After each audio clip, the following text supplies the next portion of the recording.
fear. But if you don't recover, then you die. If you die, there's nothing to fear. Why? Because you'll either go to heaven or to hell. If you go to heaven, there's nothing to worry about. You'll be okay. Even if you go to hell, there's nothing to worry about. You'll find so many of your friends.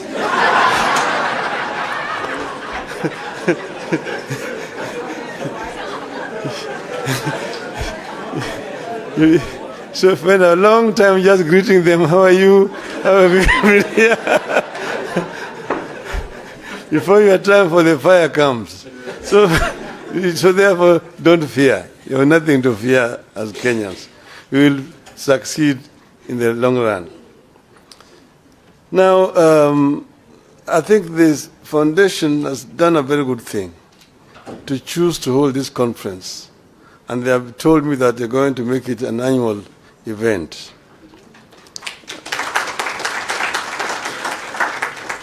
So it is my real pleasure to speak to this distinguished audience at a time the country is undergoing profound challenges with no end in sight.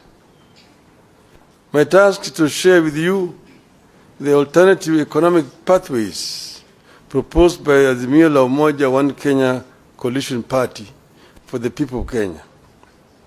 I will do that with pleasure. But before I do that, let me thank the Konrad Adenauer Foundation, Stiftung, as it's called in German, for putting together this conference on the subject of transforming a nation. It is proper that a foundation that bears the name of the man who presided over the reconstruction of Germany after the Second World War should get us together so that we can discuss our own reconstruction. I happen to have been in Germany during its days of reconstruction and transformation, and I can say two things without fear of contradiction. First, transforming a nation takes hard, dedicated, and honest labor of leaders and citizens. Secondly, no nation is beyond reconstruction and transformation. All it takes is leadership. And I arrived when the war had ended, the Marshall Plan had been introduced, and the work of reconstruction was in its second phase. I found when Konrad Adenauer himself was still the Chancellor, and at that time when he arrived, when you went to Germany, and then you went to Britain and France, who are part of the victor powers, you'd think that it was Germany that won the war and those countries had lost the war. But Germany had been devastated. Most German cities were bombed, some of them nearly to the ground. There's a city in the eastern part of Germany called Dresden. Dresden was razed almost to the ground. But the British, basically, at the time when, in fact, the war had ended, but because of the anger, what had happened, bombing of London and so on, it was a revenge bombing. But the Germans reconstructed. And at that time, West Germany was the strongest economy in Western Europe. And East Germany was also the strongest economy in Eastern Europe at that time. That was basically because of hard work. I want to say that a year after our election, if you ask Kenyans, are you better off today than you were at the time, this time last year? The answer will be obvious, that we are in a deep hole. Failing policies and grim economic prospects.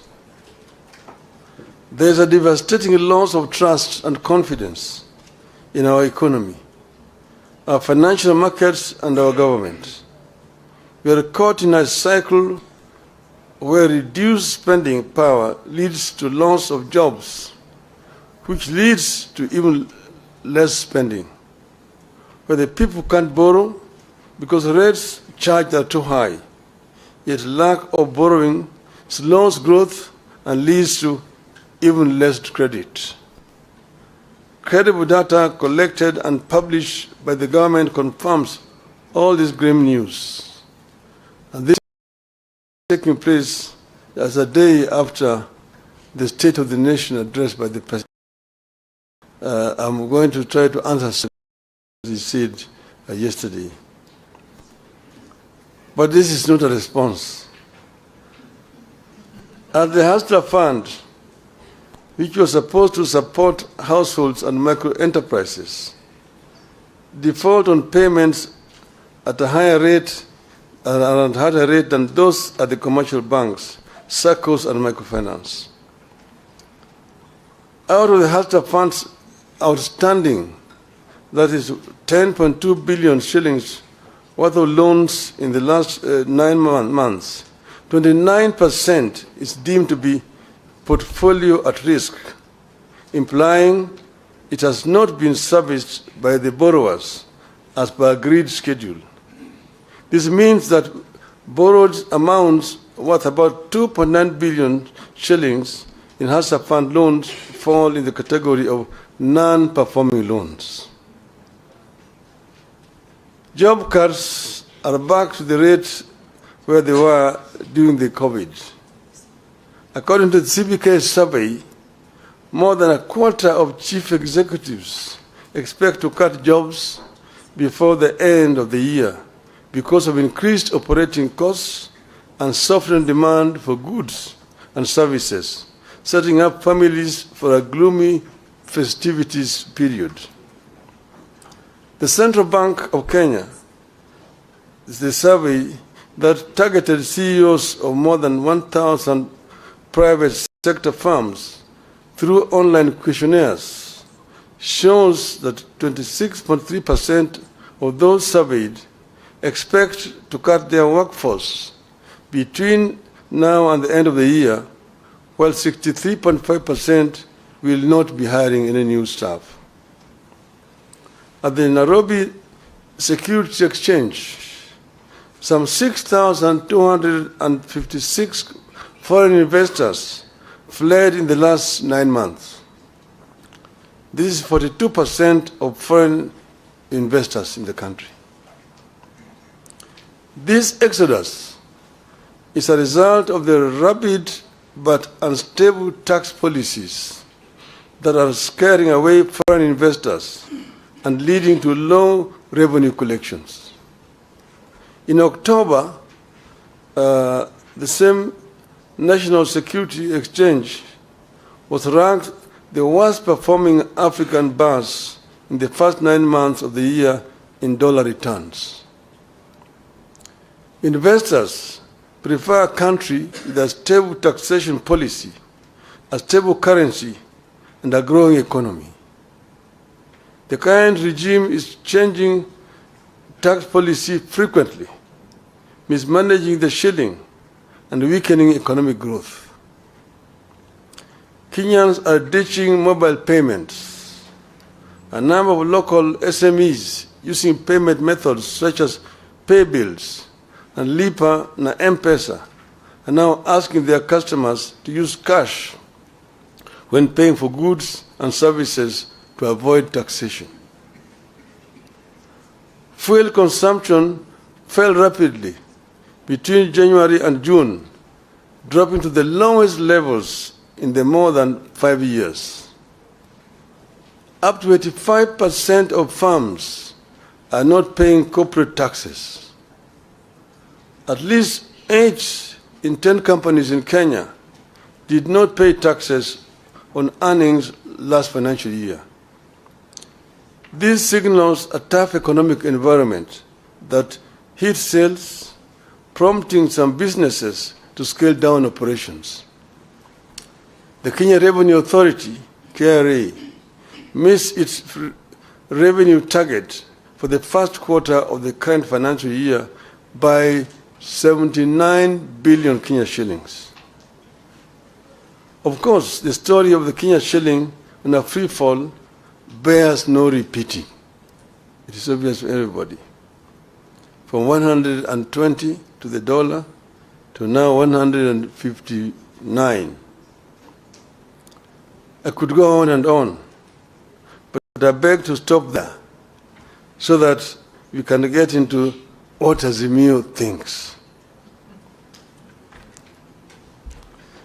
The fact is, many Kenyans are both anxious and uncertain of what the future holds. The country is going through a recipe of policy mistakes, failures, and shortcomings served in an authoritarian, paternalistic leadership style. Nobody in government cares about building broad public support around these programs. Everything is forced down everyone's throats. In the run-up to 2022 election, we warned that the sectors of every economy are intertwined, and you cannot benefit one sector by denying the other. We warned that Kenya Kwanza was never going to help the hustlers by robbing the rich and the middle class. In the wake of the Finance Act of 2023, we warned that no nation can ever tax its citizens into prosperity. We are concerned that it is getting too late to change the course. We fear that consequences of the foundation laid in the first year of this administration could linger for years if nothing is done. Our country could lose the competitive edge that it has always had in the region and sub-Saharan Africa. This bad situation could easily get out of hand. What is to be done? For us in Azimio, reduction in the cost of living is a priority economic imperative. This will be achieved by providing some basic relief to citizens, including reduction of taxes and stimulating production. To release resources to achieve these objectives, government must cut the budget by an estimated 500 billion shillings. The current policies have hit low-income families particularly hard. These are the same low-income families that the administration promised to lift up. These families spend more than 40% of their income on food. They deserve and require relief. In particular, we must cut fuel taxes and raise social welfare payments. At this time of duress, we demand tax cuts, not increases. Kenyans need to see their taxes go down, not up. We believe the current taxation regime is not sustainable. We warned at the beginning that beyond a certain point, increasing taxes leads to lower collection. It has become real as Kenya Revenue Authority misses one revenue target after another. Tax on fuel is up, but fuel levy collection is down. We were doing this as a result of our experience when we formed government under NASA. Under NASA, we found an economy that was stagnant, and the growth was negative. Revenue collection was very low, and the Paris Club had actually clamped down on the government. So the government was actually just limping. And when we came into government, what we did was to address the two sides of the balance sheet, income and expenditure. he found out the government was collecting 200 billion shillings of all that was being collected. We looked at the sources of revenue, customs duty, income tax, the VAT, and so on. And then the other side, expenditure, how they were procuring. You looked at revenue officers, those officers in the customs, in the income tax department, in the VAT, and procurement officers in all the ministries. They were the boys in town. They're the ones who are buying apartment blocks in town, the ones who are driving the latest models of cars, Mercedes, Toyota, what have you. They're the ones who are building castles in rural areas. They're the ones who are building high-rise buildings in village markets. If you did a lifestyle audit, you're able to catch them. And we did lifestyle audits and caught very many of them. We sacked some we sent to jail. And all of a sudden, revenue rose up. From 200 billion shillings, within the 6 months from January to June, we went up by 100 billion shillings. We collected 300 billion shillings. So we said, the answer is not to increase taxes, but to spread out, widen the net, and lower the taxes, and we get more revenue. The following year, it went 500 billion, 700 billion, 900, we reached 1 trillion. We were able to finance most of our budget from local resources without having to borrow from donors. 95% of our development expenditure was coming from local revenue. And that's why we were advising the inadvisable that you don't have to increase taxes to get revenue. Procurement, because you can raise revenue, but it all just goes into people's pockets. We found that under Moi, there was a procurement law which says that any item above 100,000 shillings had to be procured competitively. In other words, you have to advertise in at least 3 newspapers. And there must be at least 3 bidders, and you procure competitively. Each and every ministry has a procurement officer seconded from the treasury who was in charge. We found that each procurement officer had 3 companies registered. And there was a kind of a cartel and a collusion. The one in Ministry of Finance is supplying Ministry of Education. The one in Education is supplying health. One in health is supplying roads. One in roads is supplying agriculture. And if you are the tender, there will be 3 companies. All those 3 belong to one person. And of course the building, the commission, which is shared among